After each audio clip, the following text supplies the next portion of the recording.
तो हमारे साहबजादे ने सुबह उठ के अपने पापा के सामने बहुत ही अच्छे बच्चे की तरह अपना होमवर्क कंप्लीट कर लिया था। और यहाँ पे हमारी शहजादी अपने भाई को डिस्टर्ब कर रही हैं और साहबजादे को होगी बहुत ज़्यादा दिक्कत। पापा जी, ये मेरी बुक फाड़ी है, मुझे ट्यूशन वाली मैडम मारेंगी। हाँ बैडमिंटन उतार दीजिए, ऐसे नहीं करता। मम्मी दीदी को हटा दो, मेरा बुक फाड़ देंगी। ठीक है। तो यहाँ पे हमारे साहबजादे ने शिकायत कर दी थी और उसके बाद देखिए टीवी भी चल रहा है, साथ में साहबजादे का होमवर्क भी हो रहा है और टाइम भी बहुत कम बचा था क्योंकि आज इनकी छुट्टी थी, मतलब सैटरडे, तो साहबजादे को फिर ट्यूशन भी जल्दी जाना था। तो इधर हमारे साहबजादे ने होमवर्क कंप्लीट किया, बैग लगाया और बस अब बाल निकालने की देरी है, बस साहबजादे रेडी हो गए हैं। यहाँ पे हम तीनों हो गए रेडी क्योंकि साहबजादे का स्कूल है आज, सॉरी हाँ ट्यूशन है जल्दी 10 बजे। तो बस अब घर से निकलते हैं, साहबजादे को छोड़ के आते हैं और फिर आके थोड़ा काम करते, फिर साहबजादे को लेने जाएंगे। तो ये आने जाने का सिलसिला हमारा चलता रहेगा। बैग तो ले लो, बैग कौन लेगा भाई, बैग ले लो। ठीक है चलो। तो आज साहबजादे ने निकाल ली अपनी हायाबूसा। चलो इसी से चलोगे ना ट्यूशन आज? चलो वेरी गुड, अच्छी एक्सरसाइज हो जाएगी। तो यहाँ पे साहबजादे को उनके ट्यूशन छोड़ के आ गए हैं। साहबजादी को मीठी दही खिला रही हूँ, खा लो थोड़ी सी। हाँ हटाओ, ये हमेशा हाँ तो मत पकड़ो भाई, हाँ खाओगे कि लड़ोगी इससे। तो ये जो हमारी शहजादी ना खाती कम है, कुश्ती ज़्यादा लड़ती हैं, है ना। मीठी मीठी, हाँ मीठी मीठी, हाँ मीठी मीठी।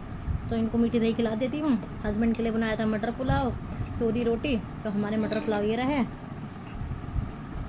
हमारे मटर पुलाव, और साथ में चाय हमारी बन रही है तो खाएंगे और थोड़ी देर आराम करके फिर साहबजादे को लेने जाना है। तो ऐसे हमारी अभी इनकी भाग दौड़ है। तो कुछ ऐसी हमारी भाग दौड़ पूरी दिन की लगी रहती है। तो यहाँ पे शहजादी को हमने खिला दिया था और साहबजादे को मैं ट्यूशन से भी लेके आ गई थी। और देखिए यहाँ पे साहबजादे ने अपने कपड़े चेंज कर लिया है और आ गए हमने असली अवतार पे। और यहाँ पे भाई बहन आज बैठे हैं काउच पे। तो आज हमारे साहबजादे मान गए थे अपनी बहन के साथ काउच पे बैठे हुए मस्त टीवी इंजॉय कर रहे हैं। और यहाँ पे इनकी बहन देखिए ये भी कितनी खुश है, तो अपने भाई के साथ बैठी हुई है और भाई बहन मस्त अपना टीवी इंजॉय कर रहे हैं।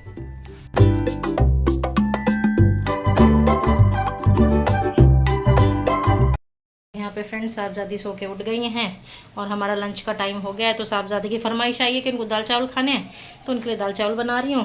तो अभी ऑलमोस्ट 3 बजने वाले हैं, तो जल्दी से शहजादी को फीड कराती हूँ, दाल चावल बनाती हूँ। और आज तो पूरी की पूरी थकान हो गई है।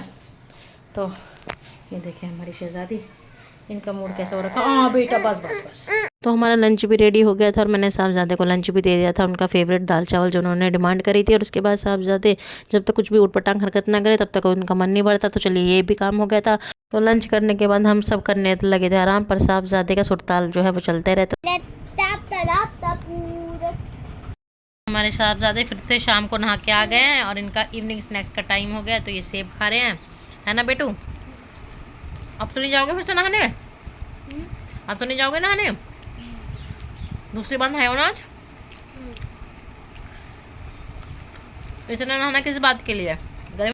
तो यहाँ पे हमारे साहबजादे का बहुत क्लियर रूल है, जब भी वो बाहर से आते हैं तो ज़रूर नहाते हैं, चाहे कितनी भी गर्मी हो, चाहे इनको यहाँ पे कितनी भी सर्दी लग जाए। पर साहबजादे नहाते हैं। और इनसे पूछा तो ये क्यों नहाए, तो कह रहे मैं ट्यूशन से आया था ना, तो मेरे में छिछी लग गई, मतलब डस्ट इनके ऊपर लग गई और इनको गर्मी लग गई, तो इसलिए इन्होंने नहा लिया था। और यहाँ पे इनको मैंने सेब और केला दे दिया था इवनिंग स्नैक्स में। और इनके पापा को भी मैंने बोल दिया था कि आते वक्त गोलगप्पे लिया ना। और यहाँ पे हमारी शहजादी देख रही है क्योंकि वो कह रही है मुझे भी खिलाओ, तो साहबजादी देखे जा रही थी। देखिए हस्बैंड आ गए हैं ऑफिस से, साथ में लिया गोलगप्पे। और मैं कह रही हूँ जल्दी से जल्दी तैयार हो जाओ क्योंकि उन्हें जाना है मूवी देखने। तो देखिए आ जाओ, हटो दीक्षांत बेटा, हट जाओ चलो।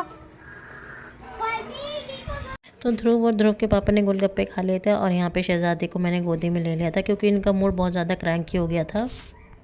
रात हो गई है, बच्चे दोनों सो गए हैं और हस्बैंड गए हैं पुष्पा मूवी देखने। और कहते हैं कि पुष्पा झुक के नहीं दे रही है। तो अभी हस्बैंड आएंगे, उसके बाद उनसे पूछेंगे भाई पुष्पा कितनी नहीं झुक रही है। तो हस्बैंड तो आज अपनी मूवी का मज़ा ले रहे हैं, बच्चे आराम से सो गए हैं। तो बस अब हस्बैंड का इंतज़ार कर रहे हैं और बस अपना टाइम पास कर रहे हैं। तो हस्बैंड आएंगे फिर देखते हैं पुष्पा कितनी झुकी। बाकी आप लोग भी बताइएगा कि पुष्पा मूवी आप लोगों को कैसी लगी। तो मेरा बड़ा मन था पर मेरा बिल्कुल भी मन नहीं कर रहा क्योंकि परी को छोड़ के मैं कहीं जाना चाहती हूँ नहीं। तो हस्बैंड को एंजॉय करने देते हैं। और आप लोग भी बताइएगा पुष्पा 2 मूवी कैसी है, पुष्पा कितनी झुकी और कितनी नहीं झुकी। तो चलिए हस्बैंड का इंतज़ार करते हैं, तब तक मैं थोड़ा सा ब्लॉग एडिट कर लेती हूँ क्योंकि कभी कभी मुझे ऐसे शांति वाला माहौल मिलता है, तो इस शांति का हम फ़ायदा उठाते हैं। यहाँ पे हस्बैंड मूवी देख के आ गए थे और मैं हस्बैंड से पूछे थे मूवी कैसे लगी। तो उन्होंने बस ये कहा पुष्पा झुकेगा नहीं। और उसके बाद बस उनको ये था कि बच्चे सोए कि नहीं सोए। आके सबसे पहले हस्बैंड ने यही देखा कि बच्चे सो गए क्या। तो देखिए इनकी नज़र भी बच्चों की ढूंढ रही है। तो चलिए फ्रेंड्स, इस व्लॉग को मैं यहीं पे एंड करती हूँ, और अपने अपने बच्चों का खूब सारा ध्यान रखिए और खूब सारा टाइम स्पेंड करिए। मिलते हैं आपसे नेक्स्ट व्लॉग में, तब तक के लिए बाय बाय।